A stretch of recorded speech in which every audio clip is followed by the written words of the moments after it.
ತನಗೆ ಮಹಿಮೆಯುಂಟಾಗಲಿ. परमेश्वर की महिमा हो।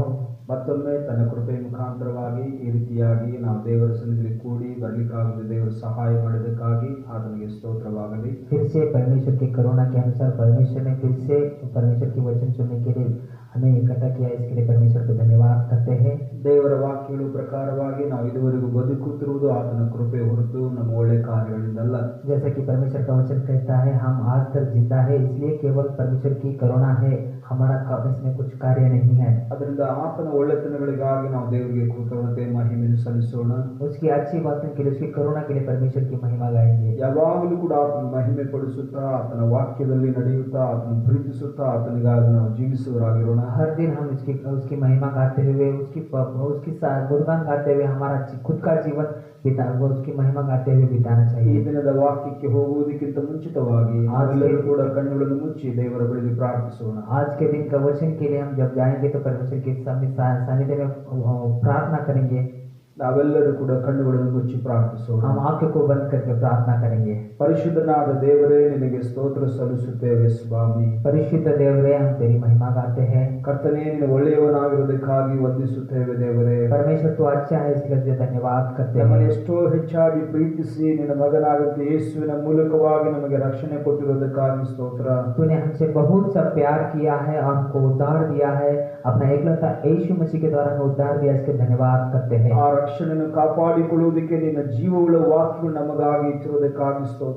और जो उद्धार तूने हमें दिया है, वो उद्धार को आगे बढ़ाना चाहे कि इसके लिए तूने हमको वचन दिया है, इसके लिए धन्यवाद करते ಈ हैं। ವೇಳೆಯಲ್ಲಿ ನಿನ್ನ ಜೀವವುಳ್ಳ ವಾಕ್ಯದ ಮೂಲಕವಾಗಿ ನಮ್ಮ ಸಂಗಡ ಮಾತನಾಡಬೇಕಾಗಿ ಪ್ರಾರ್ಥಿಸುತ್ತೇವೆ. इस समय में हम तेरे जीवित वचन के द्वारा तो हमसे बात करो, ऐसा हम प्रार्थना करते हैं। ಕರ್ತನೇ, ನಿನ್ನ ನಾಮ ಮಾತ್ರ ಮಹಿಮೆ ಹೊಂದಲಿ. परमेश्वर केवल तेरे नाम की महिमा हो। ಯೇಸುವಿನ ಪವಿತ್ರವಾದ ನಾಮದಲ್ಲಿ यीशु मसीह के पवित्र नाम से ಪ್ರಾರ್ಥಿಸುತ್ತೇವೆ ತಂದೆ. प्रार्थना कर कर विनती मांगते हैं प्रभु। ಆಮೆನ್, आमेन, ಆಮೆನ್.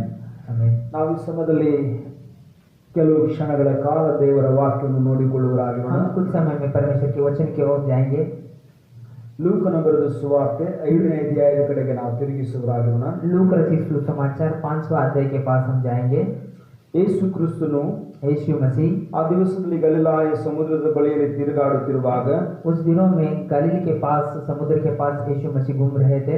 ಅಲ್ಲಿ ಕೆಲವು ಜನರು ಅಲ್ಲಿ ಮೀನು ಹಿಡಿಯುವರಾಗಿದ್ದರು. कुछ लोग वहां पर मछली पकड़ते थे, ಅವರು ಬೆಸ್ತರಾಗಿದ್ದರು. वो मछली पकड़ने वाले थे। ಅವರು ಪ್ರಯತ್ನಿಸಿ ಅವರು ಮೀನು ಹಿಡಿಯುವುದಕ್ಕಾಗಿ ಬಂದಂತರು ಮೀನಿಗೋಸ್ಕರವಾಗಿ ಬೇಟೆಯಾಡಿ ಪ್ರಯತ್ನಿಸಿ ಏನು ಕೂಡ ಸಿಕ್ಕದೇ ಇದ್ದದ ಕಾರಣ मछली पकड़ने के लिए गए, मछली का जाल बिछाए मगर कुछ मछली नहीं मिली। ಬಲೆಗಳನ್ನು ತೊಳೆದು ಹಿಂತಿರುಗಿ ಖಾಲಿಯಾಗಿ ತಮ್ಮ ಮನೆಗೆ ಹಿಂತಿರುಗ್ತಾ ಇದ್ರು. वो खाली हाथों से वापस घर को जा रहे थे। ಆ ಒಂದು ಸಮಯದಲ್ಲಿ ಯೇಸು ಕ್ರಿಸ್ತನು ಆ ಒಂದು ದಡದ ಬಳಿಯಲ್ಲಿ ಬಂದನು. यीशु मसीह उस समय में किनारे पे आया। ಆತನು ಆ ಸಮಯದಲ್ಲಿ ಬಲೆಯನ್ನು ತೊಳೆತಿರುವಂತ ಜನರನ್ನು ಆತನು ಕಂಡನು. परमेश्वर यीशु मसीह जो जाल बिछाए थे, वो जाल निकालने वाले लोगों को देखा। ಆತನು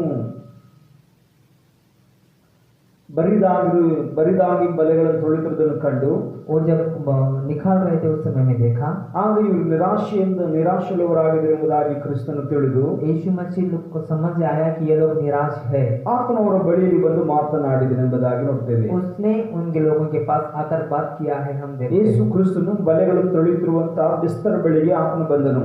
जो यीशु मछली पकड़ने वाले लोग थे, वो मछली लोगों के पास यीशु मसीह आए। ಈ वाक्य ಭಾಗದಲ್ಲಿ ನೋಡಿಕೊಳ್ಳುವಾಗ जब हम इस वचन को पूरा देखते हैं, ಇಲ್ಲಿ ಇರುವಂತಹ ಬೆಸ್ತರು यहाँ पर जो मछली पकड़ने वाले लोग ಅವರು थे, ಮೀನು ಹಿಡಿಯುವುದರಲ್ಲಿ ಬಹಳ ನಿಪುಣರು. वो मछली पकड़ने में बहुत होशियार थे। ಯಾವ ಸಮಯದಲ್ಲಿ ಯಾವ ಸ್ಥಳದಲ್ಲಿ ಹೇಗೆ ಮೀನು ಹಿಡಿಯಬೇಕೆಂಬುದಾಗಿ ತಿಳಿದವರಾಗಿದ್ದರು. उनको पता था कि कैसा मछली पकड़ना है, किस जगह में मछली है, किस जगह में नहीं है। बहुत अच्छा होशियार थे वो लोग, ಬಹಳ ನುರಿತ ಅನುಭವವುಳ್ಳಂತಹ ಬೆಸ್ತರಾಗಿದ್ದರು. बहुत अनुभवी मछली पकड़ने वाले थे। ಆದರೆ ಆ ಸಮಯದಲ್ಲಿ ಆ ದಿನ ಅವರಿಗೆ ಒಂದು ಮೀನು ಕೂಡ ಸಿಕ್ಕದೆ ಖಾಲಿಯಾಗಿ ಹಿಂತಿರುಗಿ ಹೋಗಬೇಕಾದಂತ ನೆಲೆಗೆ ಬಂದಿತ್ತು. मगर एक दिन ऐसा हुआ कि एक दिन उनको पूरा मछली ही नहीं मिला, खाली हाथ जाना पड़ा। ಅನೇಕ ಸಾರಿ ನಮ್ಮ ಜೀವಿತದಲ್ಲೂ ಕೂಡ ಈ ವಿಧವಾದಂತಹ ಘಟನೆಗಳು ಸಂಭವಿಸುವಂತದ್ದಾಗಿದೆ. हर बार हमारे जीवन में भी कई बार ऐसा परिस्थिति आती है हमारे जीवन में. ಎಷ್ಟೋ ಪ್ರಯಾಸ ಪಟ್ಟು ದುಡಿಮೆ ಮಾಡ್ತಿದ್ದೀನಿ, ಆದ್ರೂ ನನಗೆ ಏನು ಕೂಡ ಸಿಗ್ತಾ ಇಲ್ಲ ಎಂಬುದಾಗಿ. कितना ही कष्ट कर रहे हैं, तकलीफ उठाकर जीवन जी रहे हैं, मगर हमको कुछ फल नहीं मिलता है. ನನ್ನ ಕುಟುಂಬವನ್ನು ನಡೆಸುವುದಕ್ಕಾಗಿ ಇನ್ನೂ ಕೂಡ ನಾನು ಒದ್ದಾಡುವನಾಗಿದ್ದೀನಿ. हमारा परिवार चलाने के लिए फिर से हमको तकलीफ से गुजरना पड़ रहा है. ಆ ರೀತಿಯಾಗಿ ನಾವು ಕೂಡ ಒಂದು ವೇಳೆ ಇರಬಹುದು. अगर इस परिस्थिति अगर हम है तो ಶಿಷ್ಯರು ಆ ಒಂದು ನಿರಾಶೆಯಲ್ಲಿ ಇದ್ದರು. वहाँ पर शिष्य लोग भी वही निराश में थे. ಅವರು ಬೆಸ್ತರಾಗಿದ್ದರು, ನಿರಾಶೆಯುಳ್ಳವರಾಗಿದ್ದರು. वो मछली पकड़ने वाले थे, मगर वो उस समय में बहुत नाराज निराश थे. ಆ ಒಂದು ಸಮಯದಲ್ಲಿ ಯೇಸು ಕ್ರಿಸ್ತನು ಅವರ ಮಧ್ಯದಲ್ಲಿ ಪ್ರವೇಶಿಸಿದನು. उस समय में यीशु उनके बीच में आया. ಆತನು ಅವರ ಸಂಗಡ ಮಾತನಾಡಿದನು. यीशु मसीह उनसे बात किए. ಆ ಒಂದು ವಾಕ್ಯ ಭಾಗ ಈ ರೀತಿಯಾಗಿ ಹೇಳ್ತಾ ಇದೆ. उस वचन के देता है ವಾಕ್ಯದಲ್ಲಿ 5ನೇ ಅಧ್ಯಾಯ 3ನೇ ವಾಕ್ಯ ನಾವು ನೋಡ್ಕೊಳ್ಳುವಾಗ 5:3 में जब हम देखते हैं, ಲೂಕನ ಬರೆದ ಸುವಾರ್ತೆ 5ನೇ ಅಧ್ಯಾಯ 3ನೇ ವಾಕ್ಯ, लूक रचित सुसमाचार 5:3 में जब हम पढ़ते हैं, ಆ ದೋಣಿಗಳಲ್ಲಿ ಸೀಮೋನನು ಒಂದು ದೋಣಿಯನ್ನು ಆತನು ಹತ್ತಿ ದಡದಿಂದ ಸ್ವಲ್ಪ ದೂರಕ್ಕೆ ನೂಕಬೇಕೆಂದು ಅವನನ್ನು ಕೇಳಿಕೊಂಡನು. ತರುವಾಯ ಆತನು ಕೂತುಕೊಂಡು ದೋಣಿಯೊಳಗಿಂದಲೇ ಆ ಜನರ ಗುಂಪಿಗೆ ಉಪದೇಶ ಮಾಡಿದನು. उन नाव में से एक पर जो शिमोन की थी चढ़कर उसने उससे विनती की कि किनारे से थोड़ा हटा ले चले. तब वो बैठकर लोगों की नाव पर से उपदेश देने लगा. 4ನೇ ವಾಕ್ಯ ಹೇಳುತ್ತದೆ, ಆತನು ಮಾತನಾಡುವುದನ್ನು ಮುಗಿಸಿದ ಮೇಲೆ ಆತನು ಸೀಮೋನನಿಗೆ ಹೇಳಿದನು. बात करने के बाद उसने यीशु मसीह ने शिमोन को बताया, ಆಳವಾದ ಸ್ಥಳಕ್ಕೆ ದೋಣಿಯನ್ನು ನಡೆಸು, ಮೀನು ಬೇಟೆಗಾಗಿ ಬಲೆಗಳನ್ನು ಹಾಕಿರಿ ಎಂಬುದಾಗಿ ಹೇಳಿದನು. गहरे में ले चल मछलियां पकड़ने के लिए, ऐसा यीशु मसीह ने कहा. ಆಗ ಸೀಮೋನ್ ಪೇತ್ರನು ಹೇಳಿದನು, तब शिमोन पेत्र ने कहा, गुरु ರಾತ್ರಿ ಎಲ್ಲ ನಾವು ಪ್ರಯಾಸ ಪಟ್ಟಿದ್ದೇವೆ, रात भर प्रयास किया, ಆದ್ರೂ ಕೂಡ ಒಂದು ಮೀನು ಕೂಡ ಸಿಕ್ಕಲಿಲ್ಲ. एक मछली भी नहीं पकड़ पाए. ಒಂದು ಮೀನು ಕೂಡ ನಮಗೆ ಸಿಕ್ಕಲಿಲ್ಲ. एक मछली भी हमें नहीं मिला. ಪೇತ್ರನು ನಿರಾಶೆಯಿಂದ ಆತನು ಹೇಳುವಾತನಾಗಿದ್ದಾನೆ. पतरस उस समय में निराश हुआ. ಆತನ ನಿರಾಶೆಯಿಂದ ಹೇಳ್ತಾ ಇದ್ದಾನೆ ಕ್ರಿಸ್ತನ ಬಳಿಯಲ್ಲಿ. निराश होकर यीशु मसीह से कह रहा है, ರಾತ್ರಿ ಎಲ್ಲ ನಾವು ಪ್ರಯಾಸ ಪಟ್ಟಿದ್ದೇವೆ, हम रात भर प्रयास किए, ಆದ್ರೆ ಒಂದು ಮೀನು ಕೂಡ ನಮಗೆ ಸಿಗಲಿಲ್ಲ. मगर एक भी मछली नहीं पकड़ पाए. ನಮ್ಮ ಜೀವನದಲ್ಲೂ ಕೂಡ ಇದೇ ವಿಧವಾದ ರೀತಿಯಲ್ಲಿ ನಿರಾಶೆಯುಳ್ಳವರಾಗಿ ನಾವು ದಿನಗಳನ್ನು ಕಳೆದಿರಬಹುದು. हमारे जीवन में हम निराश से जीवन बिता रहे होंगे, ಸೋಲಿನಲ್ಲಿ ನಾವು ದಿನಗಳನ್ನು ಕಳೆದಿರಬಹುದು, हार गए ऐसा जीवन जीते रहेंगे. ಕುಟುಂಬ ಜೀವನ ನಡೆಸಲಿಕ್ಕೆ ಆಗದಂತ ಸ್ಥಿತಿಯಲ್ಲಿ ಒಂದು ವೇಳೆ ಬಿಟ್ಟು ಬಿಡಲೆಂಬ ಸ್ಥಿತಿಯಲ್ಲಿ ಇರಬಹುದು. परिवार का जीवन नहीं चल पा रहा है, ऐसा छोड़ देंगे, ऐसा परिवार का समय टेंशन से जीवन जी रहे होंगे. ಆದರೆ ಯೇಸು ಕ್ರಿಸ್ತನು ಶಿಷ್ಯನಿಗೆ ಪೇತ್ರನಿಗೆ ಹೇಳಿದನು, मगर यीशु मसीह पतरस से कहते हैं, 5ನೇ ವಾಕ್ಯ ಹೇಳುತ್ತದೆ, 5वीं आयत कहती है, ಅದಕ್ಕೆ ಸೀಮೋನನು, ಗುರುವೇ, ನಾವು ರಾತ್ರಿ ಎಲ್ಲ ಪ್ರಯಾಸ ಪಟ್ಟರು ಏನು ಸಿಕ್ಕಲಿಲ್ಲ, ಆದರೆ ನಿನ್ನ ಮಾತಿನ ಮೇಲೆ ಬಲೆಗಳನ್ನು ಹಾಕುತ್ತೇನೆ ಎಂದನು. शिमोन ने उसको उत्तर दिया, हे स्वामी, हमने सारी रात मेहनत की और कुछ न पकड़ा, तो भी तेरे कहने से जाल डालूंगा. ಪೇತ್ರನು ಸಿಮೋನನು ಆ ಸಮಯದಲ್ಲಿ ಯೇಸು ಕ್ರಿಸ್ತನು ವಿರೋಧಿಸಲಿಲ್ಲ. यहाँ पर सिमोन जो है यीशु मसीह को विरोध नहीं किया. ನಾವು ರಾತ್ರಿ ಎಲ್ಲ ಪ್ರಯಾಸ ಪಟ್ಟಿದ್ದೇವೆ ನಿಜ, हम रात भर प्रयास किए, ठीक है, ಆದ್ರೆ ನಿನ್ನ ಮಾತಿನ ಮೇಲೆಗೆ ನಾವು ಈ ಸಮಯದಲ್ಲಿ ಬಲೆ ಹಾಕ್ತೀನಿ. मगर तुम कहते हो तो मैं फिर से जाल बिछाऊंगा. ಹೌದೇ, ಇಲ್ಲಿ ಸಿಮೋನ್ ಪೇತ್ರ ನೋಡುವಾಗ यहाँ पर पतरस कहता है, ಆತ್ಮ ಪ್ರಯಾಸ ಪಟ್ಟು ನಿರಾಶೆಯುಳ್ಳವನಾಗಿದ್ದಾಗಿ ಕೂಡ, रात भर प्रयास किया, निराश हुआ, फिर भी ಏನು ಸಿಕ್ಕಿಲ್ಲದವನಾಗಿದ್ದಾಗಿ ಸಹ, उसको कुछ नहीं मिला, फिर भी ಆತನು ಕ್ರಿಸ್ತನಿಗೆ ಹೇಳ್ತಾ ಇದ್ದಾನೆ, उसने यीशु मसीह से कहता है, ರಾತ್ರಿ ಎಲ್ಲ ಪ್ರಯಾಸ ಪಟ್ಟು ಕೂಡ ಏನು ಕೂಡ ಸಿಗಲಿಲ್ಲ, हम रात भर प्रयास किए, फिर भी हमको कुछ नहीं मिला, ಆದ್ರೆ ನಿನ್ನ ಮಾತಿನ ಮೇಲೆಗೆ ನಾನು ಬಲೆ ಬೀಸ್ತೀನಿ. मगर जब तुम कहते हो तो मैं डालूंगा. ಹೌದು, ನಾವು ಕೂಡ ಈ ಸಂಜೆಯ ವೇಳೆ ಈ ಬೆಳಗಿನ ಸಮಯದಲ್ಲಿ हम भी इस सुबह के समय में ನಮ್ಮ ಜೀವಿತವನ್ನು ಆತನಿಗೆ ಒಪ್ಪಿಸಿಕೊಡುವುದಾದರೆ, अगर हमारा जीवन यीशु मसीह को सौंप देते हैं, ನಿಶ್ಚಯವಾಗಿ ಕೂಡ ಆತನು ನಮ್ಮ ನಡೆಸುವ ಆತನಾಗಿದ್ದಾನೆ. निश्चित है यीशु मसीह हमको चलाएगा. ಅಲ್ಲಿ ವಾಕ್ಯದಲ್ಲಿ ಹೇಳ್ತಾ ಇದೆ, 6ನೇ ವಾಕ್ಯದಲ್ಲಿ, यहाँ पर 6वीं आयत कहती है, ಹಾಕಿದ ಮೇಲೆ ಮೀನುಗಳು ರಾಶಿಯಾಗಿ ಸಿಕ್ಕಿಕೊಂಡು ಅವರ ಬಲೆಗಳು ಹರಿದು ಹೋಗುತ್ತಿದ್ದವು. जब उन्होंने ऐसा किया तो बहुत मछलियां घेर लाए और उनके जाल फटने लगा. ಕ್ರಿಸ್ತನ ಆಲೋಚನೆ ಮೇರೆಗೆ ಸೀಮೋನ್ ಪೇತ್ರನು ಬಲೆ ಹಾಕಿದನು. यीशु मसीह कहने से पतरस ने वहां पर जाल बिछाया था। ಆಗ ವಾಕ್ಯ ಹೇಳ್ತಾ ಇದೆ, वहां पर वचन कहता है ರಾಶಿ ರಾಶಿಯಾಗಿ ಮೀನುಗಳು ಸಿಕ್ಕವು ಎಂಬುದಾಗಿ. वहां से बहुत वहां पर मछली आने लगी। ಆತನಿಗೆ ಆಶ್ಚರ್ಯವಾಯಿತು. वो पतरस को बहुत आश्चर्य हुआ।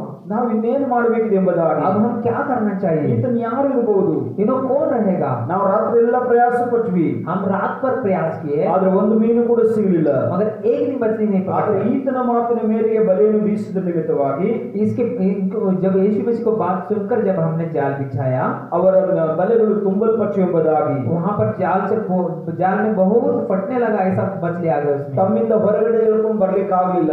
उनसे वो जो जाल था, वो जो मछली था, बाहर निकालना नहीं ತಮ್ಮ हो पाया। ಬೇರೆ ಜೊತೆ ಸಹೋದರ ಅವರು ಕರೀತಾ ಇದ್ದಾರೆ ಸಹಾಯಕ್ಕಾಗಿ. वो मदद करने के लिए दूसरे लोगों को पूछ रहे हैं कि आओ ये जाल निकाल देंगे, ಬನ್ನಿ ನಮಗೆ ಸಹಾಯ ಮಾಡಿ ಎಂಬುದಾಗಿ. आओ हमें मदद करो, ನಮಗೆ ಹೇಗಾದ್ರೂ ಕೂಡ ಸಹಾಯ ಮಾಡಿ ಅಷ್ಟೊಂದು ಮೀನುಗಳು ತುಂಬಿಸಿದೆ ಎಂಬುದಾಗಿ. कैसा ही करके हमें मदद करो, हमको यहाँ पर बहुत मछलियां मिल गई है। ಹೌದು, ನಿಜವಾಗಿ ಕೂಡ ನಮ್ಮ ಜೀವಿತ ಕೂಡ ನಿರಾಶೆಯಿಂದಿರುವುದಾದರೆ, ಇವತ್ತು ಕ್ರಿಸ್ತನ ವಾಕ್ಯದ ಮೇರೆಗೆ ನಾವು ನಡೆಯುವುದಾದರೆ ನಮ್ಮ ಜೀವಿತ ಆಶೀರ್ವದಿಸಲ್ಪಡುತ್ತದೆ. अगर हमारा जीवन में निराश में है, तकलीफ में है, कष्ट में है, तो हम भी अगर यीशु मसीह के बात मानकर उसके राह पर चलते हैं तो हमारा भी जीवन परमेश्वर यीशु मसीह बदलने के लिए तैयार है। ನಂತರದ ವಾಕ್ಯ ನಾವು ನೋಡ್ತೀವಿ. बाद में का वचन देखते हैं, ಸೀಮೋನನ ಆಗ ಆಶ್ರಮದಲ್ಲಿ ಕ್ರಿಸ್ತನನ್ನು ಕಂಡು ಆತನು ಹೇಳಿದನು. यीशु मसीह को देखकर पतरस कहता है, ಆತನ ಪಾದಗಳಿಗೆ ಬಿದ್ದು उनके पैरों पर पड़कर ಆತನು ಈ ರೀತಿಯಾಗಿ ಹೇಳಿದನು. उसने कहता है, 8ನೇ ವಾಕ್ಯ ನಾವು ನೋಡುವಾಗ 8वीं आयत कहता है, ಆತನಿಗೆ ಯೇಸುವಿಗೆ ಮೊಣಕಾಲಿಗೆ ಬಿದ್ದು ये देखकर सिमोन पतरस यीशु के पांव पर गिरा और कहा, ಸ್ವಾಮಿ, ನಾನು ಪಾಪಾತ್ಮನನ್ನು ಬಿಟ್ಟು ಹೋಗಬೇಕೆಂದು ಹೇಳಿದನು. हे प्रभु मेरे पास से जा, क्योंकि मैं पापी मनुष्य हूँ। ಇಲ್ಲಿ ಸೀಮೋನ್ ಆತನು ಮನವರಿಕೆ ಮಾಡಿಕೊಳ್ತಾ ಇದ್ದಾನೆ, ನಾನು ಪಾಪಿ. वहाँ पतरस अपने आप को कहता है कि मैं पापी हूँ।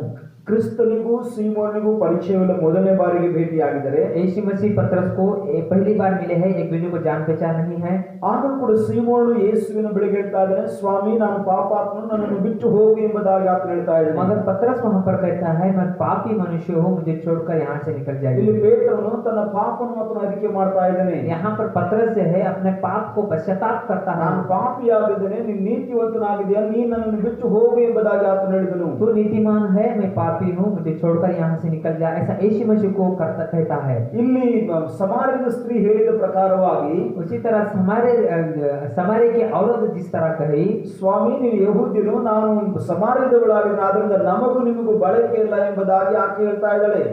यहाँ पर एक सामरिया औरत कहती है, तुम यहूदी हो और हम सामरिया, हम दोनों में कोई रिश्ता नहीं रहता है, ऐसा कहती है। ಅದೇ ಪ್ರಕಾರವಾಗಿ ಸೀಮೋನ್ ಪೇತ್ರನು ಕೂಡ ಹೇಳ್ತಾ ಇದ್ದಾನೆ. उसी तरह सिमोन पेत्रस भी कहता है, ಸ್ವಾಮಿ, ನಾನು ಪಾಪಾತ್ಮ, ನೀನು ಪರಿಶುದ್ಧನಾಗಿರುವಂತ ದೇವರು ಎಂಬುದಾಗಿ ಅನಿಸ್ತಾ ಇದೆ.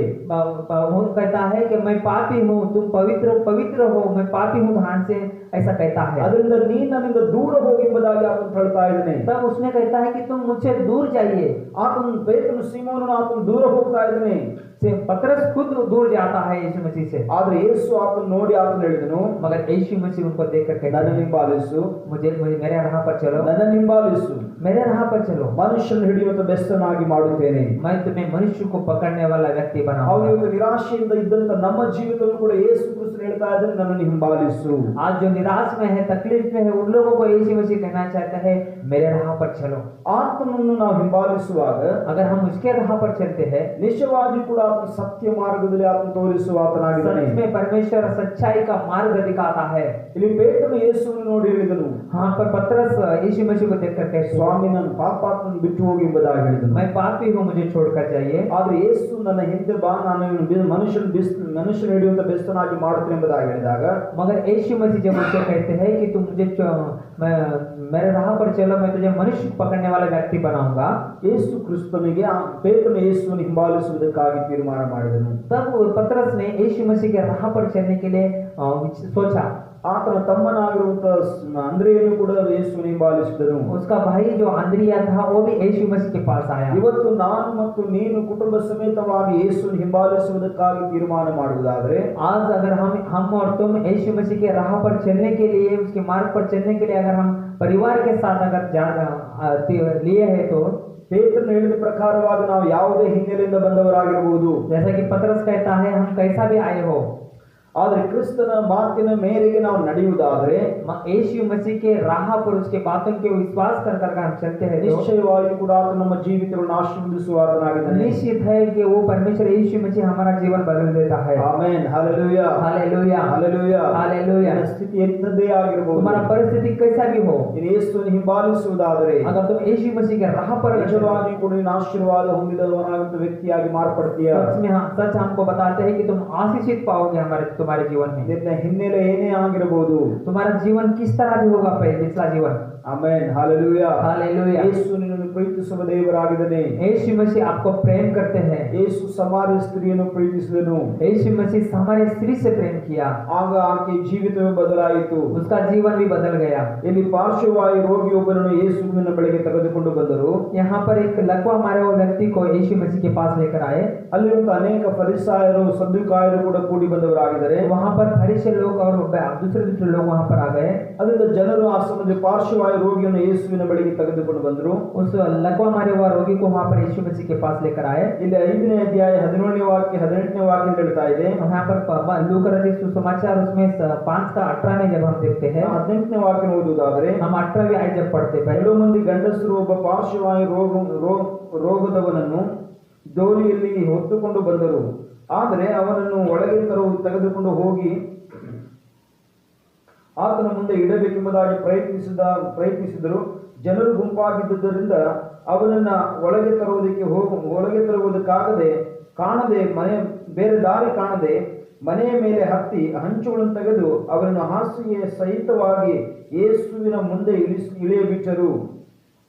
उस समय कई लोग एक मनुष्य को जो लकवे का रोगी था खाट पर लाए और वे उसे भीतर ले जाने और यीशु के सामने रखने का उपाय ढूंढ रहे थे, पर जब भीड़ के कारण उसे भीतर न ले जा सके तो उन्होंने छत पर चढ़कर और खपरेल खटकर उसे खाट समेत बीच में यीशु के सामने उतार दिया.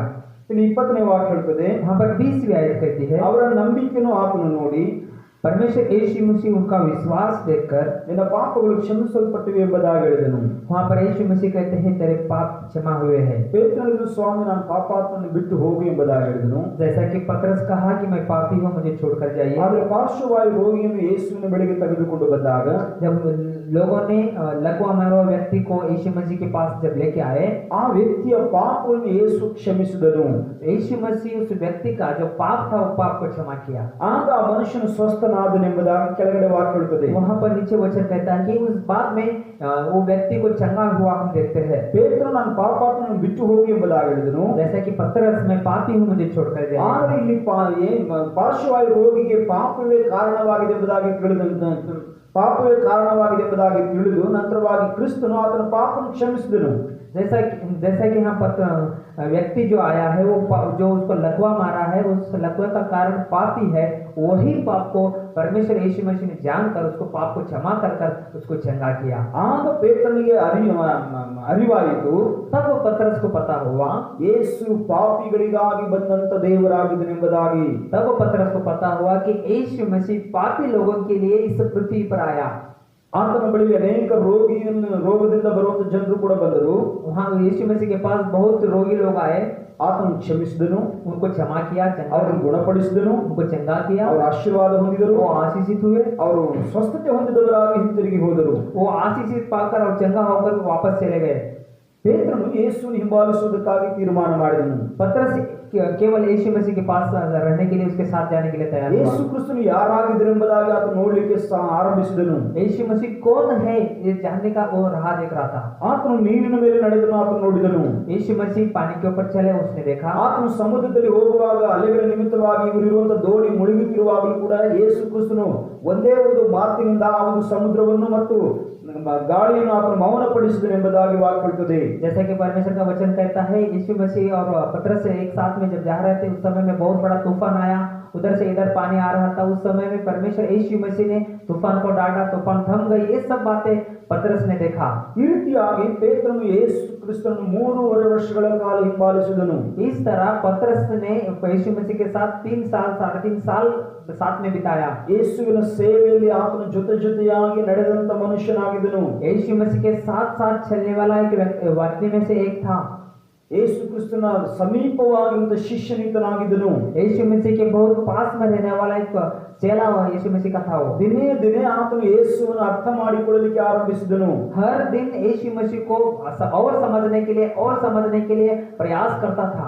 ಆರಂಭದಲ್ಲಿ ನೋಡುವಾಗ ಯೇಸುವನ್ನು ಆತನು ತಿರಸ್ಕಾರ ಮಾಡಿದನು. पहली बार हम देखते हैं तो परमेश्वर यीशु मसीह को दूर किया उसने। ಇವತ್ತು ಅನೇಕರು ಕೂಡ ಲೋಕದಲ್ಲಿ ಅನೇಕರು ಕೂಡ ಯೇಸುವನ್ನು ತಿರಸ್ಕಾರ ಮಾಡುವರಾಗಿದ್ದಾರೆ. आज के जगत में भी हम देखते हैं कि यीशु मसीह को दूर करने के लिए बहुत से लोग देखते हैं। ಆದರೆ ಯೇಸುವಿನ ಬಳಿಗೆ ಬಂದು ಆತನನ್ನು ಕಂಡು ಆತನನ್ನು ಅನುಭವಿಸಿ ನಡೆಯುವುದಾದರೆ, अगर यीशु मसीह के पास आकर उसको अनुभव कर अगर हम जीवन जीते हैं तो ಅವರ ಜೀವನ ನಿಶ್ಚಯವಾಗಿ ಕೂಡ ಬದಲಾಗುವಂತದ್ದಾಗಿದೆ. उनका जीवन निश्चित है कि वो जिसका जीवन बदलेगा। Amen, hallelujah, hallelujah. ಯೇಸುವಿನ ಬಳಿಗೆ ಬರುವುದಕ್ಕಿಂತ ಮುಂಚಿತವಾಗಿ ನಾನು ಸಹ यीशु मसीह के पास आने से पहले मैं भी एक ಇದೊಂದು ಕ್ರೈಸ್ತ ಧರ್ಮ, ಬೇರೆ ದೇಶದ ದೇವರೆಂಬುದಾಗಿ ನಾವು ತಿರಸ್ಕಾರ ಮಾಡ್ತಿದ್ವಿ. हम भी सोचते थे कि ये दूसरा देश का परमेश्वर है, ये क्रिश्चियन धर्म का है, ऐसा हम सोचते थे। ನಮ್ಮನ್ನು ಮತಾಂತರ ಮಾಡುವುದಕ್ಕಾಗಿ ಇವರು ಈ ರೀತಿಯಾಗಿರುವಂತಹ ಕುಯುಕ್ತಿಗಳನ್ನು ಬಳಸುವರಾಗಿದ್ದಾರೆ ಎಂಬುದಾಗಿ ಅನ್ಕೊಂಡಿದ್ವಿ. हम सोच रहे थे कि बहुत लोग हमको धर्म में बदलने के लिए हमको सोच रहे, ऐसा सोचते थे हमारा जीवन में भी। ಆದರೆ ನಮ್ಮ ಸ್ನೇಹಿತರು ಯೇಸುವಿನ ವಿಷಯವನ್ನು ತಿಳಿಸಿದಾಗ ವಿರೋಧಿಸಿದಾಗಿ ಕೂಡ ಅವರು ಹೇಳಿದಂತ ಮಾತುಗಳಲ್ಲಿ ಕೆಲವು ಸತ್ಯ ಇದ್ವು. मगर जब मेरे दोस्तों ने मुझे बहुत से कहा, ये जो सत्य था वो सत्य को मैंने अभी तक उस समय में समझना नहीं चाहता था। ಅಂದಿನಿಂದ ಕ್ರಿಸ್ತನ ಹಿಂಬಾಲಿಸುವುದಕ್ಕಾಗಿ ಆರಂಭಿಸಿದ್ವಿ. तब मैंने यीशु मसीह को जानने के लिए सोचा और उसके राह पर चलने के लिए जब सोचा, ಕ್ರಿಸ್ತನ ತಿಳಿದುಕೊಂಡು ಆತನ ಮಾರ್ಗದಲ್ಲಿ ನಡೆಯುವುದಕ್ಕಾಗಿ ಆರಂಭಿಸಿದಾಗ, जब मैं यीशु मसीह को जानकर उसके राह पर चलने लगा, ಅನೇಕ ವಿರೋಧಗಳು ನನ್ನ ಜೀವಿತದಲ್ಲಿ ಬಂದವು. मेरे जीवन में बहुत से विरोध आए।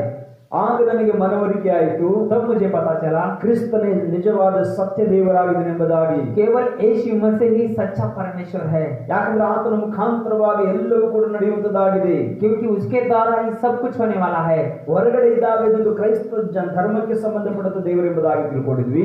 हम जब यीशु मसीह के पास नहीं थे तो हम सोच रहे थे कि ये दूसरा जाति का परमेश्वर है। ಆದ್ರೆ ಆತನ ಬಳಿಗೆ ಬಂದು ನಂತರವಾಗಿ ಆತನಲ್ಲಿ ಕಲಿತುಕೊಂಡಾಗ ನಿಶ್ಚಯವಾಗಿ ಕೂಡ ಆತನ ಯಾರೆಂಬುದಾಗಿ ತಿಳಿದುಕೊಳ್ಳುವಂತ ದೇವರು ಸಹಾಯ ಮಾಡಿದನು. जब हम यीशु मसीह के पास आए और उसको चाहने लगे, उसके बारे में समझने लगे, तो हमको पता चला कि यीशु मसीह कौन है। ಆದ್ದರಿಂದ ಕ್ರಿಸ್ತನು ಯಾರಾಗಿದ್ದನೆಂಬುದಾಗಿ ನಾವು ಚೆನ್ನಾಗಿ ತಿಳಿದುಕೊಳ್ಳುವರಾಗಿರಬೇಕು. इसलिए यीशु मसीह कौन है ये हमको समझना चाहिए। ಕೆಲವೊಮ್ಮೆ ಸುಮ್ಮನೆ ನಾವು ಸಭೆಗೆ ಬಂದು ಸುಮ್ಮನೆ ಹೆಸರಿಗೆ ಮಾತ್ರ ಬಂದು ಹೋಗಬಹುದು. कई बार ऐसा होता है कि हम केवल नाम के लिए कलीसिया में आते हैं, चर्च में आते हैं, ಅದರಿಂದ ಯಾವ ಪ್ರಯೋಜನವೂ ಕೂಡ ಇಲ್ಲ, उससे कोई मतलब नहीं होता। ಆದರೆ ನಿಶ್ಚಯವಾಗಿ ನಮ್ಮ ಜೀವಿತ ಸಾರ್ಥಕವಾಗಬೇಕಾದ್ರೆ, अगर हमारा जीवन अच्छा होना चाहिए, हमारा जीवन का सार्थक होना चाहिए, ಆತನ ಹೆಜ್ಜೆ ಜಾಡಿ ನಾವು ನಡೆಯುವರಾಗಿರಬೇಕಿದೆ. हम उसके राह पर चलना चाहिए। ಕ್ರಿಸ್ತನು ಲೋಕದಲ್ಲಿ ನಡೆದಂತ ಜೀವಿತ ಅದು ಸಾಧಾರಣವಾದ ಜೀವಿತವಲ್ಲ. यीशु मसीह का जीवन इस पृथ्वी पर जो हुआ, जो कुछ भी हुआ, वो साधारण बात नहीं है। ಯಾಕಂದ್ರೆ ಎಲ್ಲರೂ ಕೂಡ ಅದನ್ನು ತಾತ್ಸಾರ ಮಾಡಿದರು. क्योंकि सब लोगों ने उसको दूर किया, ತನ್ನ ಸ್ವಂತದವರೇ ಆತನು ದೂಷಿಸಿದರು, उसके पास में रहने वाले उसको दूर किया। ಎಲ್ಲವನ್ನೂ ಕೂಡ ಕ್ರಿಸ್ತನು ಜಯಿಸಿದ ಎಂಬುದಾಗಿ ವಾಕ್ಯ ಹೇಳುತ್ತದೆ. परमेश्वर का वचन कहता है सबके ऊपर यीशु मसीह ने जय पाया। ಇವತ್ತು ನಾವು ಕ್ರಿಸ್ತನ ಹಿಂಬಾಲಿಸುವಾಗ ನಮಗೂ ಕೂಡ ವಿರೋಧಗಳು ಬರಬಹುದು. हम अगर आज यीशु मसीह के राह पर चलते हैं तो हमको भी बहुत से लोग विरोध करते होंगे। ಆದ್ರೆ ದೇವರ ವಾಕ್ಯ ಹೇಳುತ್ತದೆ, ಆತನಿಗೆ ಸದ್ಭಕ್ತರಾಗಿ ಜೀವಿಸುವವರೆಲ್ಲರೂ ಕೂಡ ನಿಶ್ಚಯವಾಗಿ ಕೂಡ ಸಂಕಟ ಹಿಂಸೆ ಒಳಗಾಗುವುದಾಗಿದೆ ಎಂಬುದಾಗಿ। परमेश्वर का वचन ये भी कहता है कि जो उसके राह पर चलता है, उसके मार्ग पर चलता है, उनको संकट कष्ट दुख आता ही है जीवन में। ಕ್ರಿಸ್ತನಲ್ಲಿ ಪೇತ್ರನು ಎಲ್ಲವನ್ನೂ ಕೂಡ ಆತನು ಅರಿತುಕೊಂಡನು. पतरस जो है यीशु मसीह के पास से था, उसने पूरी बातों को समझ लिया। ಅನೇಕರು ಕೂಡ ಆತನ ಹಿಂಬಾಲಿಸುವುದಕ್ಕಾಗಿ ತೀರ್ಮಾನ ಮಾಡಿದರು. बहुत से लोगों ने यीशु मसीह के राह पर चलने के लिए उसने अपने आप को जीवन दे दिया। बहुत लोगों ने ಯೇಸುವನ್ನು ಹಿಂಬಾಲಿಸುವುದಕ್ಕಾಗಿ ಆ ಸಮುದ್ರ ಒಂದು ಗುಂಪೆ ಆತನ ಬಳಿಗೆ ಬಂದಿದ್ದರು. जब बहुत से लोग इकट्ठा होकर यीशु मसीह के पास उस समय में आए। ಯೋಹಾನ ಬರೆದ ಸುವಾರ್ತೆ 6ನೇ ಅಧ್ಯಾಯದಲ್ಲಿ ನಾವು ಬರುವಾಗ, जब हम यूहन्ना रचित सुसमाचार 6ನೇ अध्याय में देखते हैं, ಆ ಸಮುದ್ರ 2ನೇ ವಾಕ್ಯ ರೀತಿಯಾಗಿ ಹೇಳುತ್ತದೆ, 6 का 2 कहता है, ಬಹು ಜನರ ಗುಂಪು ರೋಗಿಗಳಲ್ಲಿ ಆತನು ನಡೆಸಿದ ಸೂಚಕ ಕಾರ್ಯಗಳನ್ನು ನೋಡಿದ್ದರಿಂದ ಆತನ ಹಿಂದೆ ಹೋಗುತ್ತಿತ್ತು. और एक बड़ी भीड़ उसके पीछे हो ली, क्योंकि जो आश्चर्य कर्म वो बीमारों पर दिखाता था, वे उनको देखते थे. ದೊಡ್ಡ ಜನರ ಗುಂಪೆ ಯೇಸುವನ್ನು ಹಿಂಬಾಲಿಸ್ತಾ ಇದೆ. पर बहुत बड़ा भीड़ यीशु मसीह के पीछे जा रहा है, ಯಾಕಂದ್ರೆ ಆತನ ಬಳಿಗೆ ಬಂದವರೆಲ್ಲರನ್ನೂ ಕೂಡ ಆತನು ಗುಣಪಡಿಸಿದನು. क्योंकि जो कोई उसके पास आया सबको यीशु मसीह ने चंगा किया, ಅವರ ಅಗತ್ಯಗಳನ್ನು ಸಂಧಿಸಿದನು, उनकी जरूरतों को पूरा किया. ಈ ರೀತಿಯಾಗಿ ಸಾವಿರಾರು ವೆಚ್ಚದ ಜನರು ಯೇಸುವನ್ನು ಹಿಂಬಾಲಿಸ್ತಾ ಇದ್ದಾರೆ. बहुत से लोग, हजारों लोग यीशु मसीह के पीछे जा रहे हैं. ಆ ಸಮಯದಲ್ಲಿ ಆ ದಿವಸ ಪಸ್ಕ ಹಬ್ಬದ ಇನ್ನು ಆ ವಾರದಲ್ಲಿ ಪಸ್ಕ ಹಬ್ಬ ನಡೆಯಬೇಕಿದೆ. वहाँ उसी समय में एक फसा का पर्व मनाने वाला था. उस समय ಯಹೂದ್ಯರ ಬಹಳ ಪ್ರಮುಖವಾದಂತಹ ಹಬ್ಬ, और यहूदी लोगों का एक प्रमुख पर्व था वो. ಪಸ್ಕ ಹಬ್ಬದಲ್ಲಿ ಅವರು ಸಾಮಾನ್ಯವಾಗಿ ಕುರಿಯನ್ನು ಅಥವಾ ಪಶುವನ್ನು ಕೊಯ್ದು ಅದರ ರಕ್ತವನ್ನು ಚಿಮುಕಿಸಿ ನಂತರವಾಗಿ ಪಾಪ ಪರಿಹಾರಕ್ಕೋಸ್ಕರವಾಗಿ ಆ ಹಬ್ಬವನ್ನು ಅವರು ಆಚರಣೆ ಮಾಡುವರಾಗಿದ್ದರು. उस समय में उस यहूदी लोग ऐसा करते थे कि बकरी या कुछ भी लेके आकर उसको काट कर उसका जो खून था वो खून के द्वारा अपने पापों की क्षमा हो जाएगा, इस तरह मन्नत मांगकर उसका पर्व मनाते थे. ಅಂತ ಒಂದು ಹಬ್ಬದ ದಿವಸ ಬಂದಿರುವಾಗ उस पर्व के दिनों में ಆ ಸಮಯದಲ್ಲಿ ಅನೇಕ ಜನರು ಕ್ರಿಸ್ತನ ಹಿಂಬಾಲಿಸ್ತಾ ಇದ್ದಾರೆ. बहुत से लोग यीशु मसीह के राह पर चलते ಆ हैं. ಸಮಯದಲ್ಲಿ ಅವರು ಅಷ್ಟೊಂದು ಜನರು ಅವರು ಅರಣ್ಯದಲ್ಲಿ ಬರುತ್ತಿರುವುದನ್ನು ಕಂಡು तब बहुत से लोग यीशु मसीह के पास आ रहे हैं और उस जंगल में जा रहे हैं. तब देखा ಆ ಸಮಯದಲ್ಲಿ 5ನೇ ವಾಕ್ಯ ಹೇಳ್ತದೆ, 5वीं आयत कहती है, ಅವರಿಗೆ ಊಟಕ್ಕೆ ಏನಾದರೂ ಕೂಡ ಸಿದ್ಧಪಡಿಸಿ ಎಂಬುದಾಗಿ ಹೇಳಿದನು. उनको खाने के लिए कुछ तो तैयार करो, ऐसा यीशु मसीह कहते हैं. ಅಲ್ಲಿ ಒಬ್ಬ ಶಿಷ್ಯನು ಹೇಳಿದನು, वहां पर एक चेला था, वो कहा, ಸ್ವಾಮಿ ಇಷ್ಟೊಂದು ದೊಡ್ಡ ಗುಂಪಿನ ಜನರಿದ್ದಾರೆ, यहाँ पर बहुत से लोग हैं, बहुत लोग हैं, ऐसा कहता है. ಇವರಿಗೆ ನಾವು ಆಹಾರ ಒದಗಿಸಬೇಕಾದ್ರೆ ಸಾಧಾರಣವಾದಂತ ಕಾರ್ಯವಲ್ಲ. इतने लोगों को खाना खिलाना साधारण बात नहीं है, ಅಧಿಕವಾದಂತ ಹಣ ಬೇಕಾಗುತ್ತದೆ. बहुत पैसा चाहिए. ಅದರಿಂದ ಈ ಅಂತ ಒಂದು ಸ್ಥಿತಿಯಲ್ಲಿ उस समय में ಅಂದ್ರೆ ಏನು ಹೇಳಿದನು, अंद्रेया कहता है, ಪೇತ್ರನ ಅಣ್ಣನಾಗಿರುತ್ತ ತಮ್ಮನಾಗಿರುತ್ತ ಅಂದ್ರೆ ಏನು ಹೇಳಿದನು, पतरस का भाई जो है वो अंद्रिया कहता है. ಆತನು ನೋಡಿ यहाँ कहता है, ಎಲ್ಲಿರುವಂತ ಹುಡುಗನ ಬಳಿಯಲ್ಲಿ ಕೆಲವು ರೊಟ್ಟಿ ಕೆಲವು ಮೀನು ಇದೆ ಎಂಬುದಾಗಿ ಹೇಳಿದನು. यहाँ एक लड़का है जिसके पास जो 5 रोटी और 2 मछलियां है. ಆ ಸಮಯದಲ್ಲಿ ಆ ಹುಡುಗನನ್ನು ಈ ಕ್ರಿಸ್ತನ ಬಳಿಗೆ ತೆಗೆದುಕೊಂಡು ಬಂದರು. उस लड़का को यीशु मसीह के पास लेके आए. ಆ ರೊಟ್ಟಿ ಮತ್ತು ಮೀನನ್ನು ತೆಗೆದುಕೊಂಡು उस रोटी को और मछली को हाथ में लिए ಜನರನ್ನ ಸರದಿಯಲ್ಲಿ ಕೂರಿಸಿ ಎಂಬುದಾಗಿ ಹೇಳಿದನು. परमेश्वर यीशु मसीह सबको एक बिठाओ, ऐसा कहते हैं. Amen, hallelujah. हालेलुया. ಅಲ್ಲಿ ವಾಕ್ಯ ಹೇಳುತ್ತದೆ, वहाँ पर वचन कहता है, ಗಂಡಸರ ಸಂಖ್ಯೆ 5,000 ಜನರಿದ್ದರು ಎಂಬುದಾಗಿ. वहाँ पर पुरुष लगभग 5,000 थे. ಅಲ್ಲಿ ಅಧಿಕವಾದ ಜನರು ಸೇರಿ ಬಂದಿದ್ದವರಾಗಿದ್ದಾರೆ. वहाँ पर बहुत भीड़ इकट्ठा हुई थी. ಹಾಗಾದ್ರೆ ಯಹೂದ್ಯರ ಪದ್ಧತಿ ಪ್ರಕಾರವಾಗಿ ಅಲ್ಲಿ ಅನೇಕ ಗಂಡು ಮಗನಿಂದ ಹೆಚ್ಚಾಗಿದ್ದಾರೆ. यहाँ पर यहूदी के प्रकार बहुत पुरुष लोग वहाँ पर बहुत थे. ಇನ್ನು ಸ್ತ್ರೀಯರು ಕೂಡ ನಂತರವಾಗಿ ಮಕ್ಕಳು ಕೂಡ ದೂರದಲ್ಲಿ ಇರಬಹುದು. वहाँ पर स्त्रियां और बच्चे लोग भी रहेंगे शायद. ಹಾಗಿರುವಂತಹ ಅಂತಹ ಸ್ಥಿತಿಯ ಮಧ್ಯದಲ್ಲಿ उस परिस्थिति में ಯೇಸು ಕ್ರಿಸ್ತನ ರೊಟ್ಟಿಯನ್ನು ಮೀನನ್ನು ತೆಗೆದುಕೊಂಡು ದೇವರಿಗೆ ಸ್ತೋತ್ರ ಮಾಡಿ उस रोटी को और मछली को लेकर परमेश्वर को धन्यवाद किया. ಅವರಿಗೆ ಊಟಕ್ಕೆ ಕೊಡುವುದಕ್ಕೋಸ್ಕರವಾಗಿ ಕೊಟ್ಟನು. उस लोगों को देने के लिए, खाना खिलाने के लिए कहा. ಎಲ್ಲರೂ ಕೂಡ ತೃಪ್ತಿಯಾಗಿ ಊಟ ಮಾಡಿದರು. सब लोग तृप्त हो गए खाकर. ಎಲ್ಲರೂ ಕೂಡ ತೃಪ್ತಿಯಾಗಿ ಊಟ ಮಾಡಿ सारे लोग खाकर तृप्त हो गए. ಇನ್ನು 12 ಪುಟ್ಟಿ ಉಳಿದು ಎಂಬುದಾಗಿ और 12 कटोरी भर गए, ऐसा हम देखते हैं. ಇದನ್ನು ಕಂಡಂತ ಶಿಷ್ಯರು, ये शिष्य लोग जब देखा, ಈತನು ಯಾರಿರಬಹುದು, ये कौन है? ಸಮುದ್ರದಲ್ಲಿ ಗಾಳಿ ಮತ್ತು ಸಮುದ್ರ ಕೂಡ ಆತನ ಮಾತು ಕೇಳ್ತದೆ. समुद्र में जब रहता है तो उसका हवा भी उसका बात सुनता है. ಇಲ್ಲಿ 5 ರೊಟ್ಟಿ 2 ಮೀನನ್ನು ಕೂಡ ಆತನು 5,000 ಜನಕ್ಕಿಂತಲೂ ಕೂಡ ಹೆಚ್ಚಾದ ಜನರಿಗೆ ಉಣಬಡಿಸಿದ ನಂತರ 12 ಪುಟ್ಟಿಗಳು ಉಳಿದುವಲ್ಲ. आज 5 रोटी और 2 मछली से इतने लोगों को खाना खिलाया, 5,000 लोगों को खाना खिलाया और 12 कटोरी और भर के तैयार है, ऐसा कैसा हुआ? ಶಿಷ್ಯರು ಆಶ್ಚರ್ಯಚಕಿತರಾದರು. शिष्य लोगों को बहुत आश्चर्य हुआ. ಅಲ್ಲಿರುವ ಜನರು ಕೂಡ ಆಶ್ಚರ್ಯರಾದರು. वहां पर जो लोग थे उन लोगों को भी आश्चर्य हुआ. ಆಗ ಅಲ್ಲಿರುವ ಜನರು ಅವರ ಆ ಸಮಯದಲ್ಲಿ ಕ್ರಿಸ್ತನ ಹಿಂಬಾಲಿಸುವುದಕ್ಕಾಗಿ ತೀರ್ಮಾನ ಮಾಡಿದರು. तब बहुत से लोगों ने यीशु मसीह के राह पर चलने के लिए तैयार हुए. ಜನರು ಆಲೋಚನೆ ಮಾಡಿದ್ರು, ಈತನ ಅರಸನಾಗಿ ಮಾಡಿಬಿಡಿದ್ರೆ ಒಳ್ಳೆಯದು ಎಂಬುದಾಗಿ. बहुत लोगों ने सोचा इसको राजा बनाएंगे. ಯಾಕಂದ್ರೆ ಅವರಿದ್ದಂತ ದಿವಸಗಳಲ್ಲಿ ಅರಸರು ಆಳ್ವಿಕೆ ಮಾಡ್ತಾ ಇದ್ರು. क्योंकि उस समय में राजा लोग ही वहाँ का एक सरकार के तरह था। ಅದರಿಂದ ಆ ಒಂದು ಸಮಯದಲ್ಲಿ ರೋಮನರ ಒಂದು ಅರಸರಿಗಿಂತ ಈತನ ಅರಸನಾಗಿ ಮಾಡಿಬಿಡೋದು ಒಳ್ಳೆದೆಂಬುದಾಗಿ ಯೋಚನೆ ಮಾಡಿದರು. वहाँ लोगों ने सोचा कि रोम का जो राजा था उनसे अच्छा ये इसको राजा बनाएंगे। ಆದ್ರಿಂದ ನಮಗೆ ದುಡಿಯೋದೇ ಬೇಕಾಗಲಿ ಎಂಬುದಾಗಿ ತೀರ್ಮಾನ ಮಾಡಿದರು. बहुत लोगों ने सोचा कि हमको कमाने की जरूरत ही नहीं है। ಅದನ್ನು ತಿಳಿದುಕೊಂಡಂತ ಕ್ರಿಸ್ತನು परमेश्वर यीशु मसीह को ये पता चला, ಅವರನ್ನು ಬಿಟ್ಟು ದೂರವಾಗಿ ಹೋದರೆಂಬುದಾಗಿ, उनको छोड़कर दूर गए हम देखते हैं। ಅರಸನಾಗಿ ಮಾಡುವುದಕ್ಕೋಸ್ಕರವಾಗಿ ಜನರು ಬಂದಿರುವಾಗ ಕ್ರಿಸ್ತನು ದೂರವಾಗಿ ತಪ್ಪಿಸಿಕೊಂಡು ಹೋದನು. जब उसको राजा बनाने का समय आया, परमेश्वर यीशु मसीह उन लोगों से दूर गए हम देखते हैं। ಯೇಸು ಕ್ರಿಸ್ತನು ಅರಸನಾಗಿ ಹುಟ್ಟಿದ್ದು ನಿಜ. यीशु मसीह राजा बन के ही इस पृथ्वी पर पैदा हुए। ಆತನು ಅರಸನಾಗಿ ಯೆರೂಸಲೇಮಿನ ಪ್ರವೇಶಿಸಿದ್ದು ಕೂಡ ನಿಜ. उस राजा बनकर यरूशलेम में प्रवेश किया, ये भी सच है। ಜನರು ಕೂಡ ಆತನ ಅರಸನಾಗಿ ಮಾಡಬೇಕೆಂದದ್ದು ಕೂಡ ನಿಜ.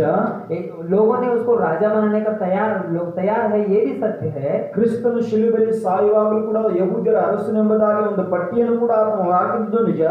यीशु मसीह को जब मारा गया वो क्रूस पर, उस क्रूस के ऊपर भी लिखा गया था यहूदिया का राजा है कहकर। पुनरुत्थान ಹೊಂದಿ ಪರಲೋಕ ರಾಜ್ಯಕ್ಕೆ ತಲುಪಚನು.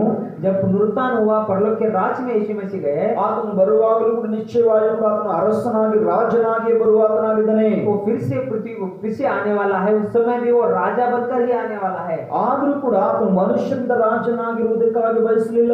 उस समय में इतना सब होने के बाद भी यीशु मसीह ने मनुष्य के बीच में राजा बनने के लिए तैयार नहीं था। ಭೂಮಿಗೆ ಬಂದದರ ಬಹಳ ಪ್ರಮುಖವಾದ ಉದ್ದೇಶ, यीशु मसीह पृथ्वी में आने का एक ही महत्वपूर्ण कारण है। ಮನುಷ್ಯ ಪಾಪ ಶಾಪದಲ್ಲಿ ಜೀವಿಸ್ತಾದರೆ ಶಾಪದಿಂದ ಬಿಡಿಸಿ ನಿತ್ಯ ಜೀವದಲ್ಲಿ ನಡೆಸಬೇಕೆಂಬುದಾಗಿ ಕ್ರಿಸ್ತನು ಭೂಮಿಗೆ ಬಂದದ್ದು. परमेश्वर यीशु मसीह इस पृथ्वी पर आने का एक ही उद्देश्य था कि मनुष्य पाप में जीवन जी रहा है, शाप में जीवन जी रहा है, इनको पाप और शाप से निकालकर अनंत कालीन का जीवन देना चाहिए। यही मात्र उद्देश्य परमेश्वर यीशु मसीह इस पृथ्वी पर आए। ಜನರು ಹಬ್ಬ ಹರಿದಿನಗಳನ್ನು ಮಾಡಿ ಕುರಿ ಕೋಳಿಗಳ ರಕ್ತವನ್ನು ಸುರಿಸಿ ಅದರ ರಕ್ತದಿಂದ ಪಾಪ ವಿಮೋಚನೆಗೋಸ್ಕರವಾಗಿ ಪ್ರಯತ್ನಿಸ್ತಾ ಇದ್ದಾರೆ. उन दिनों में लोगों ने बकरी काटकर या फिर दूसरे बात को काटकर अपने पाप को क्षमापण कर पर्व बना के, फसह का पर्व बनाने के समय में ऐसा करते थे। ಆದರೆ ಯೇಸು ಕ್ರಿಸ್ತನು ತಾನೇ ಯಜ್ಞದ ಕುರಿಮರಿಯಾಗಿ ಆತನು ಭೂಮಿಗೆ ಬರುವುದು ಉದ್ದೇಶವಾಗಿತ್ತು. मगर यीशु मसीह खुद यज्ञ बनने के लिए, यज्ञ बलि बनने के लिए इस पृथ्वी पर आए। ಅದರಿಂದ ಭೂಮಿಯಲ್ಲಿರುವಾಗ ಆತನು ಶಿಷ್ಯರಿಗೆ ಆಗಾಗ ಆತನು ಹೇಳ್ತಾ ಇದ್ದನು. पृथ्वी पर जब यीशु मसीह थे तब हर बार अपने चेलों से कहते थे, ತನ್ನ ಮರಣದ ವಿಷಯದ ಕುರಿತಾಗಿ ಆತನು ತನ್ನ ಶಿಷ್ಯರಿಗೆ ಶಿಷ್ಯರಿಗೆ ತೋರಿಸ್ತಾ ಇದ್ದನು. परमेश्वर यीशु मसीह का मरण कैसा होने वाला है इसके बारे में उसके चेलों को परमेश्वर यीशु मसीह कई बार बताते थे। ಅದನ್ನು ಶಿಷ್ಯರು ಮನವರಿಕೆ ಮಾಡಿಕೊಂಡರು. मगर उस शिष्य को पता चला उस समय में। Amen, hallelujah, hallelujah, hallelujah, hallelujah, hallelujah, hallelujah. ಅದು ಯೇಸು ಕ್ರಿಸ್ತನು ಅದರಿಂದ ತಪ್ಪಿಸಿಕೊಂಡು ಆತನು ಹೋದನೆಂಬುದಾಗಿ ದೇವರು ವಾಕ್ಯ ಹೇಳುತ್ತದೆ. परमेश्वर का वचन कहता है परमेश्वर यीशु मसीह वहां से दूर चले गए हम देखते हैं। ನಂತರವಾಗಿ ಆತನು ಸಮುದ್ರದ ಮೇಲೆ ನಡೆದುಕೊಂಡು ಬರ್ತಾ ಇದ್ದಾನೆ.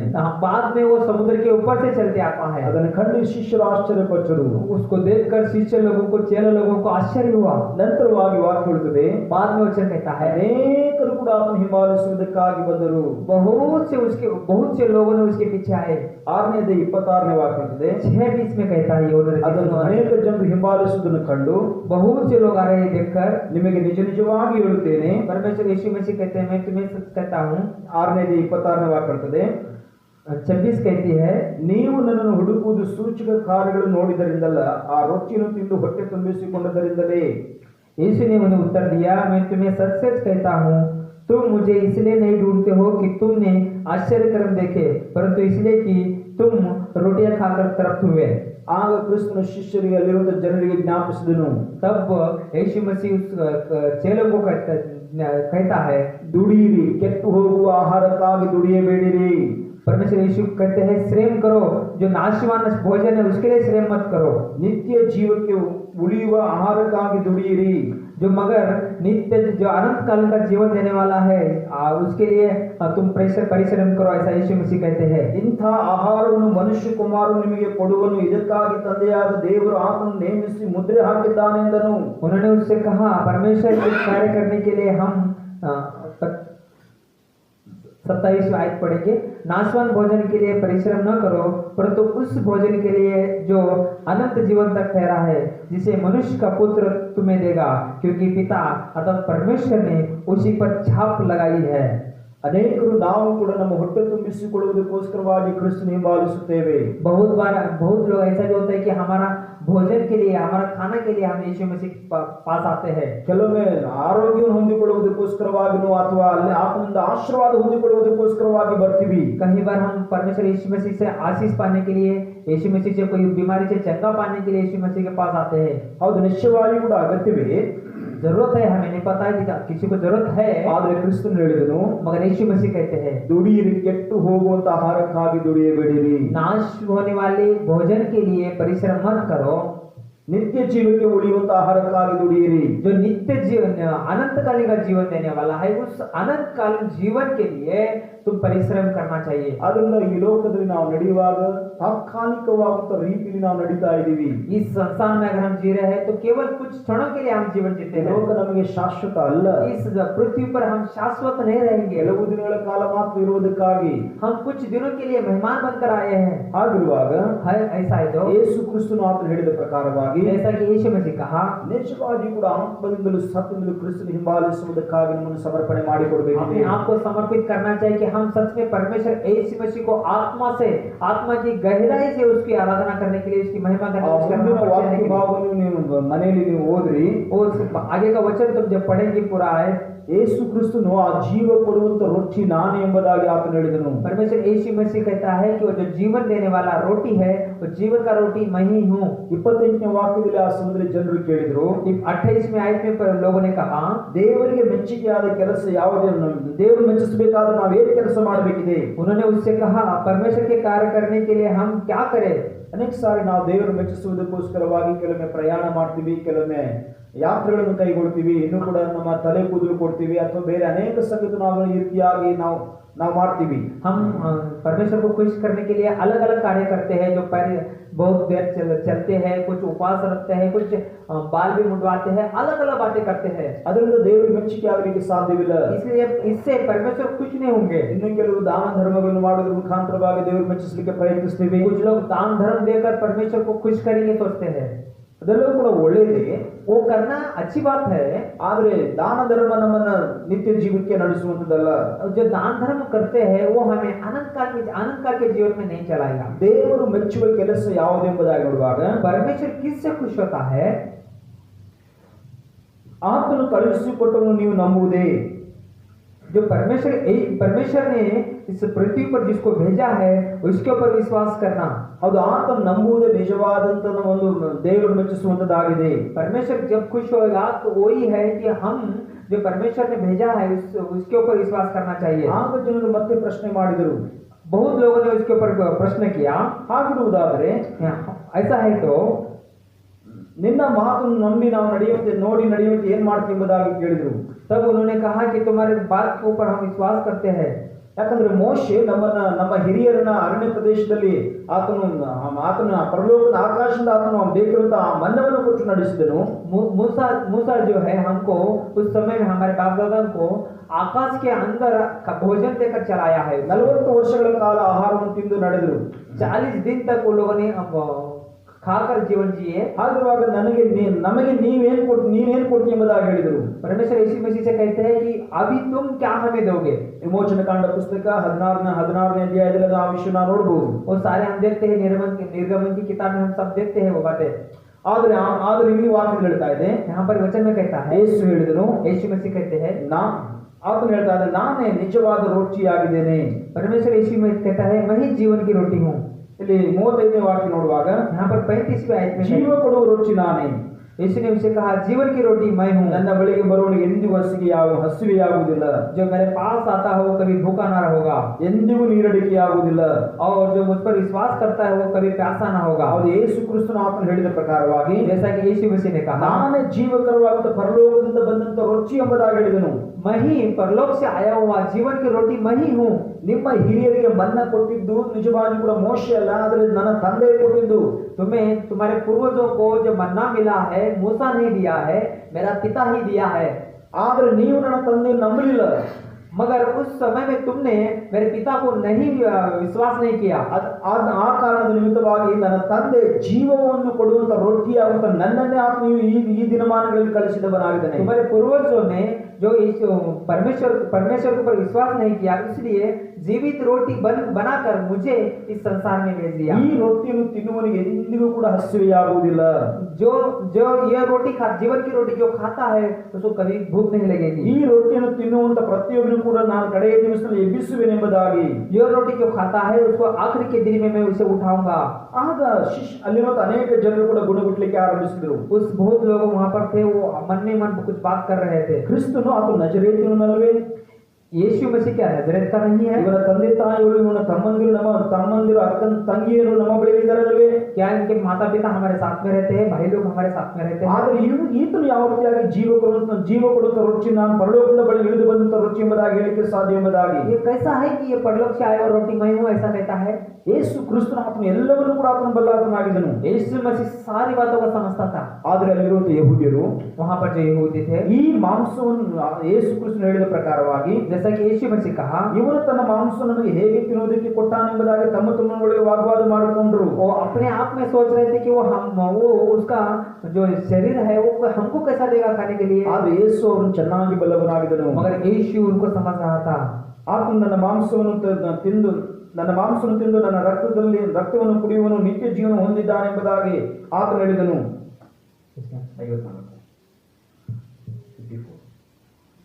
जो मेरा मांस खाता है और मेरा लहू पीता है, अनंत जीवन उसी का है। ಕಡೆಯಿಂದ ಅವನು ಎಬ್ಬಿಸುವೆನೆಂಬುದಾಗಿ, और मैं उसे अंतिम दिन फिर जिला उठाऊंगा। ಯೇಸು ಜೀವ ಕೊಡುವ ರುಚಿ ನಾನೇ ಆಗಿದ್ದೇನೆ ಎಂಬುದಾಗಿ ಹೇಳಿದಾಗ, यीशु मसीह जीवन की रोटी मैं हूं जब कहा, ಅನೇಕರು ಕೂಡ ಅವರು ಹಿಂಜರಿಲಿಕ್ಕೆ ಆರಂಭಿಸಿದರು। बहुत लोग पीछे हटने लगे। ಇದು ಕಠಿಣವಾಗುತ್ತ ಮಾತು, ये कठिन बात है, ಇದನ್ನು याರು ಹಿಂಬಾಲಿಸಲಿಕ್ಕೆ ಸಾಧ್ಯ ಎಂಬುದಾಗಿ, इसको कौन विश्वास कर सकता है? ಅದರಿಂದ ಅನೇಕರು ಆತನು ಬಿಟ್ಟು ಹಿಂತಿರುಗಿ ಹೋದರು। बहुत लोग उनको छोड़कर, यीशु मसीह को छोड़कर जाने लगे। ಯೇಸು ಸತ್ಯವನ್ನು ಬೋಧಿಸಿದನು। यीशु मसीह सच बात वहां पर बता रहा है। ಇವತ್ತು ಅನೇಕ ಜನರು ಕೂಡ ಸುಳ್ಳಾದನ್ನು ಹಿಂಬಾಲಿಸುವುದಕ್ಕಾಗಿ ಪ್ರಯತ್ನಿಸುವವರಾಗಿದ್ದಾರೆ। आज के दिन में बहुत से झूठे बात कहकर लोगों को बताने वाले हैं। ಆದ್ರೆ ಯೇಸು ಸತ್ಯಾಂಶ ಜನರಿಗೆ ಬೋಧಿಸಿದನು। मगर यीशु मसीह जो सच बात है वही बता रहा था। ನಾನೇ ಜೀವಕರವಾದ ರೊಟ್ಟಿಯಾಗಿದ್ದೇನೆ ಎಂಬುದಾಗಿ, वही जीवन की रोटी हूँ। ಅದನ್ನು ತಿಳಿದಂತ ಅನೇಕರು ಕೂಡ ಅದನ್ನು ಬಿಟ್ಟು ಹಿಂತಿರುಗಿ ಹೋದರು। उनको जो बहुत लोग समझकर बहुत पीछे हट गए। ಆದರೆ मगर ಆ ಒಂದು ಸಮಯದಲ್ಲಿ ಯೇಸು ಕ್ರಿಸ್ತನು ತನ್ನ ಶಿಷ್ಯರನ್ನು ಕಂಡು, ये अपने शिष्यों को देखकर यीशु मसीह कहते हैं, ಅಲ್ಲಿ 66ನೇ ವಾಕ್ಯ ಹೇಳ್ತಾ ಇದೆ, वहाँ 66वीं आयत कहती है, ಅಂದಿನಿಂದ ಆತನ ಶಿಷ್ಯರಲ್ಲಿ ಅನೇಕರು ಹಿಂಜರಿದು ಆತನ ಕೂಡ ಸಂಚಾರ ಮಾಡುವುದನ್ನು ಬಿಟ್ಟರು। इस पर उसके चेले में से बहुत से उल्टे फिर गए और उसके बाद उसके साथ न चले। ಇದನ್ನು ನೋಡಿ ತನ್ನ ಬಳಿಯಿರುವಂತಹ 12 ಮಂದಿ ಶಿಷ್ಯರನ್ನು ನೋಡಿ, तब यीशु ने उन 12 से कहा, ನೀವು ಸಹ ನನ್ನನ್ನು ಬಿಟ್ಟು ಹಿಂತಿರುಗಿ ಹೋಗಬೇಕೆಂದಿದ್ದೀರಾ ಎಂಬುದಾಗಿ ಕೇಳಿದನು। तब कहते यीशु मसीह कहते हैं कि क्या तुम भी चले जाने चाहते हो? Amen, hallelujah, hallelujah. ಆಗ ಎಲ್ಲರೂ ಕೂಡ ಮೌನವಾಗಿದ್ದಾರೆ। सारे लोग ऐसे ही खड़ा हुए, ದೊಡ್ಡ ಗುಂಪು ಹಿಂತಿರುಗಿ ಹೋಗ್ತಾ ಇದೆ। बहुत लोग पीछे जा रहे थे। ಆದರೆ ಇಲ್ಲಿರುವಂತಹ ಒಬ್ಬ ಮನುಷ್ಯನು, मगर यहाँ पर एक व्यक्ति ಅಲ್ಲಿ है, ಲೂಕನ ಬರೆದ ಸುವಾರ್ತೆ 5ನೇ ಅಧ್ಯಾಯದಲ್ಲಿ ನನ್ನನ್ನು ಬಿಟ್ಟು ಹೋಗು ಎಂಬುದಾಗಿ, ಪಾಪಾತ್ಮ ನನ್ನನ್ನು ಬಿಟ್ಟು ಹೋಗು ಎಂಬುದಾಗಿ ಹೇಳಿದಂತ ಮನುಷ್ಯ, जैसा कि हमने वचन में देखा लूक रचित सुसमाचार के 5वें अध्याय में, मैं पापी हूँ, मुझे छोड़कर जा बोलने वाला व्यक्ति, ಆದರೆ ಈ ಸ್ಥಳದಲ್ಲಿ ಆತನು ಅರಿಕೆ ಮಾಡ್ತಾ ಇದ್ದಾನೆ। इस समय में उसने कहता है, ಆತನು ಈ ವಿಧವಾದ ರೀತಿಯಲ್ಲಿ ಕ್ರಿಸ್ತನ ಬಳಿಗೆ ಹೇಳಿದನು। वहां पर कहता है,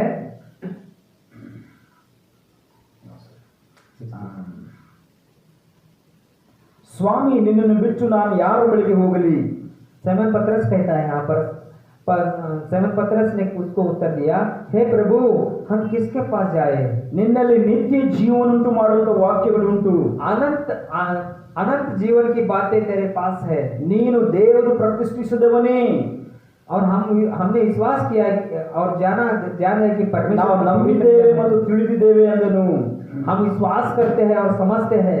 ಅಲ್ಲಿ ಲೂಕನ ಬರೆದ ಸುವಾರ್ತೆ 5ನೇ ಅಧ್ಯಾಯದಲ್ಲಿ ಆತನು ಹೇಳಿದ, लूक रचित सुसमाचार 5वें अध्याय में उसने कहा, ಸ್ವಾಮಿ ನಾನು ಪಾಪಾತ್ಮನನ್ನು ಬಿಟ್ಟು ಹೋಗಿ ಎಂಬುದಾಗಿ ಹೇಳಿದನು. स्वामी मैं पाप हूँ, पापी हूँ, मुझे छोड़कर जाइए। ಆದ್ರೆ ಯೇಸುವಿನ ಸಂಗಡ ಓಡಾಡಿ ನಡೆದಾಡಿದ ನಂತರವಾಗಿ ಆತನು ಯಾರಾಗಿದ್ದನು, ಆತನ ಜೊತೆಲಿ ಮಲ್ಕೊಂಡು ಆತನ ಜೊತೆಲಿ ಇದ್ದನು, ಆತನ ಆ ಸಂಗಡ ಉಪವಾಸದಿಂದ ಆತನ ಜೊತೆಲಿ ಓಡಾಡಿದನು, ಎಲ್ಲವನ್ನೂ ಕೂಡ ಅನುಭವಿಸಿ, जब यीशु मसीह के साथ चलने लगा उस समय में उस सारे बातों को अनुभव किया, उसके साथ में रहता था, साथ में खाना खाता था, उपवास करता था, सारे बातें उसके साथ में करता था।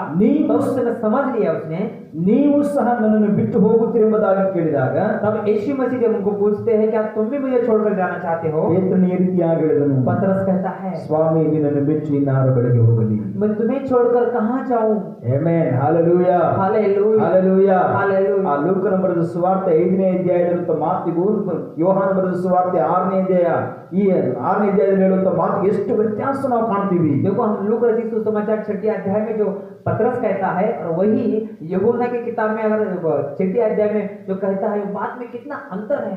ಯೇಸುವನ್ನು ತಿರಸ್ಕರಿಸುತ್ತ ಮನುಷ್ಯನು ಯೇಸುವೇ ನಿನ್ನನ್ನು ಬಿಟ್ಟು ಎಲ್ಲಿಗೆ ಹೋಗಲಿ ಎಂಬುದಾಗಿ ಕೇಳಿದನು. यीशु मसीह को तिरस्कार करने वाला व्यक्ति ही कहता है कि यीशु मसीह मैं तुझे छोड़कर कहां जाऊं। ಯೇಸು ಕ್ರಿಸ್ತರ ಸಂಗಡ ನಡೆದಾಗ ಆತನ ಸಮಯದಲ್ಲಿ ಒಳ್ಳೆಯದಕ್ಕಿಂತ ಆಶೀರ್ವಾದಗಳಿಗಿಂತ ಇಕ್ಕಟ್ಟಾದಂತ ದಾರಿಯನ್ನೇ ಆತನು ಕಂಡನು.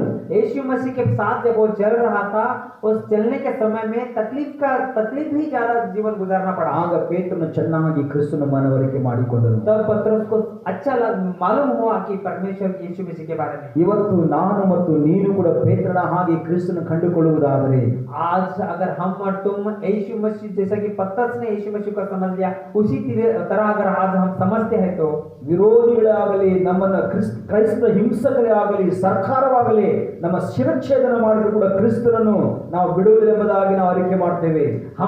अगर हमारा सरकार हमारे विरोध में आए और कोई भी हमारे विरोध में आए, हमारा तलवार से हमारा गला भी अगर काट देता, अगर हम यीशु मसीह को विश्वास करते हैं तो परमेश्वर हमारा जीवन बदलता है। ಅದೇ ಪೇತ್ರನು ಅದೇ ವಿಧವಾದ ರೀತಿಯಲ್ಲಿ ಕ್ರಿಸ್ತನ ಶಿಲುಬೆಯಲ್ಲಿ ಸತ್ತು ಸಮಾಧಿ ಮಾಡಲ್ಪಟ್ಟು ಪುನರುತ್ಥಾನ ಹೊಂದಿ ಪರಲೋಕಕ್ಕೆ ಎತ್ತಲ್ಪಟ್ಟ ನಂತರವಾಗಿ ಈ ಪೇತ್ರನು ಅದೇ ರೀತಿಯಾಗಿ ಕ್ರಿಸ್ತನಿಗೋಸ್ಕರವಾಗಿ ರಕ್ತ ಸಾಕ್ಷಿಯಾಗಿ ನಿಂತುಕೊಂಡನು.